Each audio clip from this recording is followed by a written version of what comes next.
Texto retirado do site da revista Veja, por Leonardo Pinto. Futebol moderno nasceu há 153 anos. Sabe como se jogava? Em 26 de outubro de 1863, as regras básicas começariam a ser discutidas na Boêmia de Londres. Na época, pegar a bola com as mãos era absolutamente normal. Quem nunca gastou saliva discutindo futebol na mesa de um bar? Tolkien e Vinícius de Moraes, boêmios e apreciadores assumidos da bola, já demonstravam que esses dois elementos são quase complementares.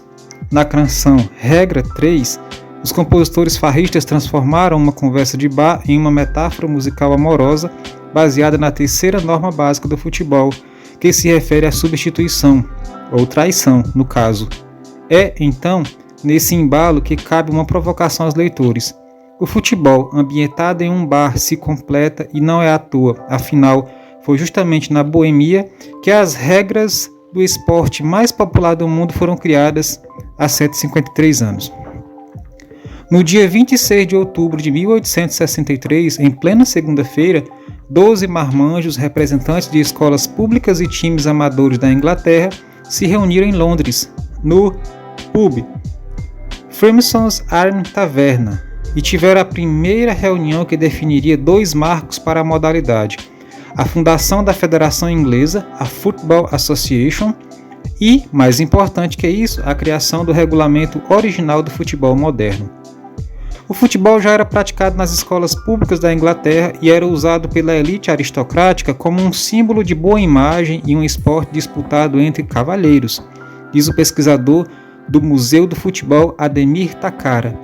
Cada escola e instituição jogava como bem queria, não havia regras claras, mas na época algumas correntes serviriam de base para o regulamento original da FA, como as regras da escola de Cambridge.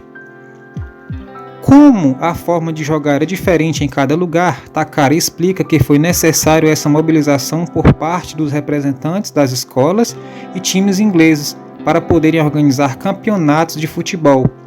Essa reunião tinha o objetivo de uniformizar as regras para as instituições jogarem entre si e, portanto, fora de seu círculo. Após mais 5 encontros dos representantes, seria publicado em dezembro de 1863 o livreto com 13 regras básicas e genéricas. Hoje são 17 de acordo com a International Board, entidade que atualmente rege as leis. Apesar de muitas normas terem permanecido, o jogo era bem diferente devido à influência de esportes como o rugby, sendo permitido, a princípio, até o uso das mãos. A primeira partida oficial com as novas regras ocorreu no dia 19 de dezembro entre Barnes e Richmond, que empataram em 0-0. Mas como era jogado futebol naquela época? Goleiro? Para quê? Nos primeiros anos do enfim regulamentado futebol moderno, não havia goleiro simplesmente porque todos os jogadores em campo poderiam pegar a bola com as mãos, desde que ela estivesse no ar. Caso isso acontecesse, a partida era paralisada e o jogador que agarrou a bola no alto poderia cobrar uma falta. Impedimento geral.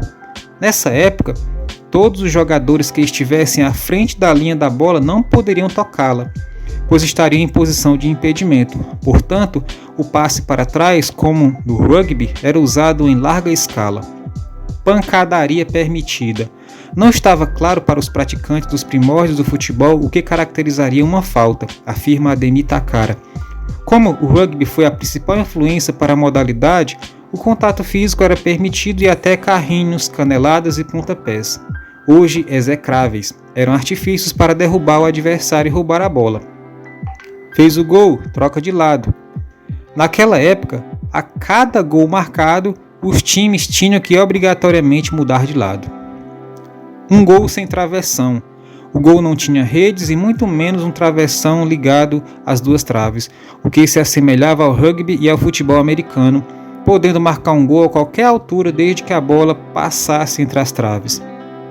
Dimensões e marcações do campo. O comprimento máximo de um campo de futebol era bem maior do que o praticado atualmente. Em 1863, permitia-se jogar em um gramado de 200 jardas, cerca de 180 metros, enquanto hoje a International Board estipula uma medida de até 130 jardas, 120 metros. No ano da regulamentação, também não havia nenhuma marcação da área, do meio de campo ou dos escanteios, apenas as 4 linhas de fundo. Ei, juiz, vai tomar... Ops, cadê o juiz? No começo do futebol moderno não havia juiz, as questões legais da partida eram definidas pelos líderes de capitães de cada equipe. A bola.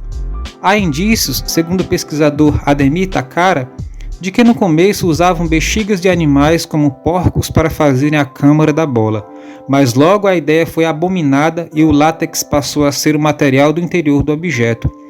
Para revestir essa parte interna, usava-se o couro. No entanto, na chuva era um problema, o peso poderia dobrar e dificultar a condução da bola. Vestimenta. Não havia nenhuma restrição nas primeiras regras.